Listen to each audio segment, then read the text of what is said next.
What's going on, guys? Welcome back. Got a video for you today based on some criticism from Clint Oldenburg. We talked today about confirming him coming on Wednesday, and he said some interesting things to me, and I wanted to make sure. I thought I'd been clear, and I hope that I have been. If I haven't, you guys honestly have my apologies. He essentially told me that since I wrote content for Access Football, isn't it a conflict of interest to also be a critic of Madden?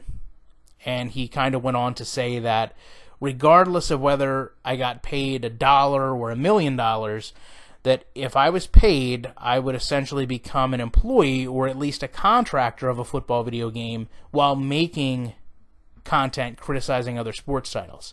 And he went on to say, in his opinion, that to him, I could no longer be viewed as objective or unbiased, and that, honestly, it needed to be made clear to anyone watching my channel that that's where things are. So, with that said, anybody that didn't know that, I apologize. I didn't think that I've hid from it, but I respect, as a casual viewer, his take on it, and I'll certainly respond to it. Before I address it, though, I want to bring the picture full circle. I don't want to just show you the one snapshot of Access. I want to share with you guys my whole kind of football life, if you will, of being on YouTube. First, interaction out with a gaming company, 505, Backbreaker.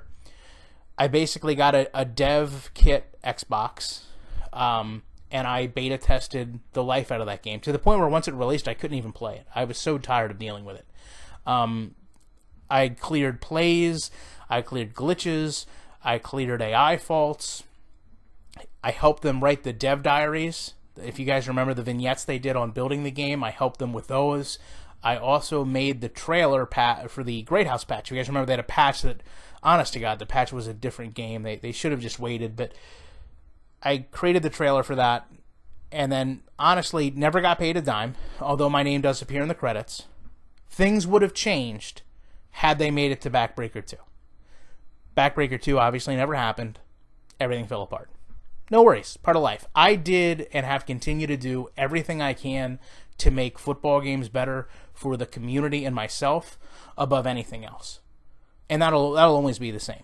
That'll never change. So I don't deal with any other football game companies until EA Sports, Madden 25. When they're going to next gen, I go down to EA for a week and basically did there what I do here.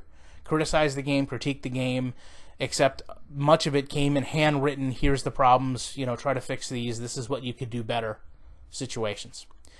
From there, everything kind of dries out. I continue to hammer through the channel. I continue to make the best content I can. I believe in my heart I make more content in terms of sim gaming than any other channel. Access and Danny. Well, I guess before that, to be truthful, I never played Montana game. I talked to Damon. Every time I talked to him, things kind of changed. So I don't know what happened with the beta testing, the alpha testing. If you guys remember, he sent out those links where you could join the beta test. I never heard anything back. I don't even have the Daydream or the Oculus to play the game. Essentially just interviewed him, trying to get the information out to the community. Secondly, the same situation with Cal. I've talked to him a lot, seen the game, never played it. No feedback really to provide until there's something tangible. IMV, obviously, you guys know that I have them on to discuss the game. There's nothing there to play. There's nothing there to test. When there is, if they want me to do it, I'll be glad to do it. Because I disagree with some of their principles, I don't foresee me aligning with them as a brand ambassador or anything along those lines. And I'll leave it at that. Danny came to me with needing help writing content for the commentary of Access. I actually reached out to some people I knew at 2K and said, listen, I need help with this. What can you suggest? They responded. I doubled, to my knowledge, the content that they had for commentary. And I believe in my heart that I wrote the absolute best commentary I could. Best in-class commentary. Commentary I want you to compare. I'm going to say that again. Commentary I want you to compare to Madden. Period. That's the only thing I worked on, just the commentary. Turn the TV screen off, listen to the commentary.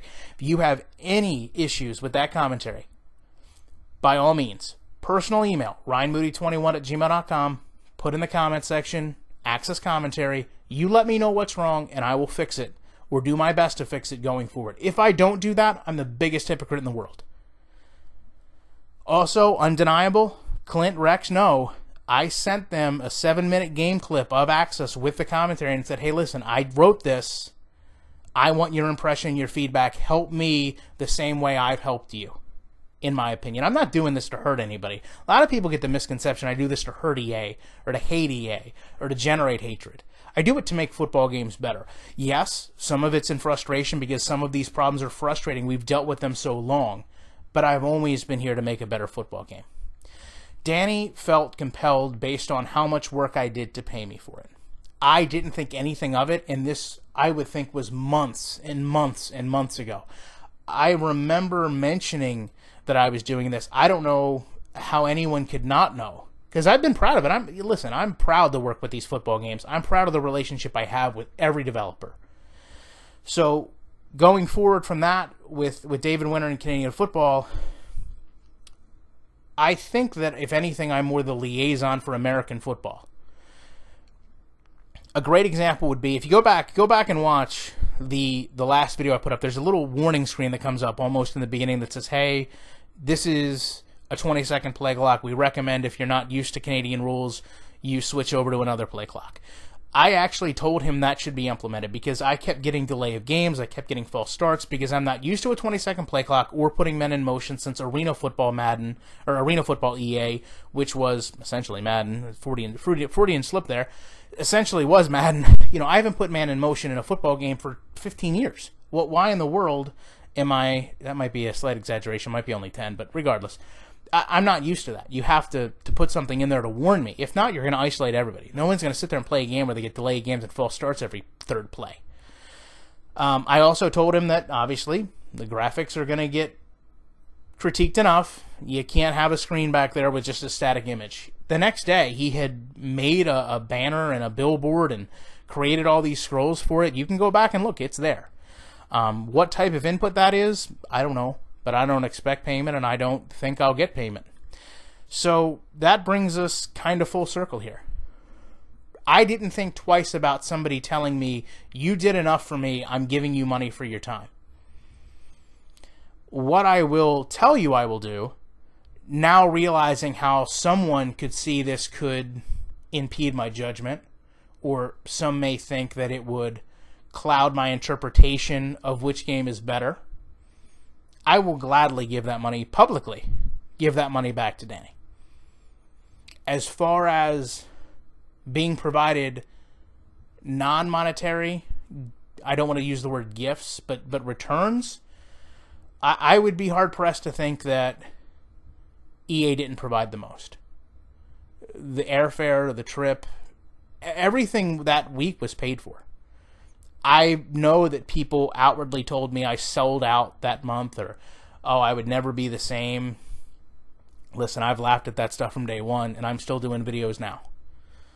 If you're going to think that, you're probably going to think that no matter what. And that's okay. Like I said, I'm here with one purpose, to make games better. And hopefully I've done that for a lot of you. Hopefully I'll continue to do that. Again, I'm proud of the relationship I have with all the developers. I'm glad that they can all come to me in my channel, and I would never change that for anything. But if this really is a big deal, being as long as it is, I have no problems making it right by giving you back the money. As a matter of fact, I'm going to do it. Love to know your thoughts on this. Appreciate you checking it out. Back in the week with more commentary.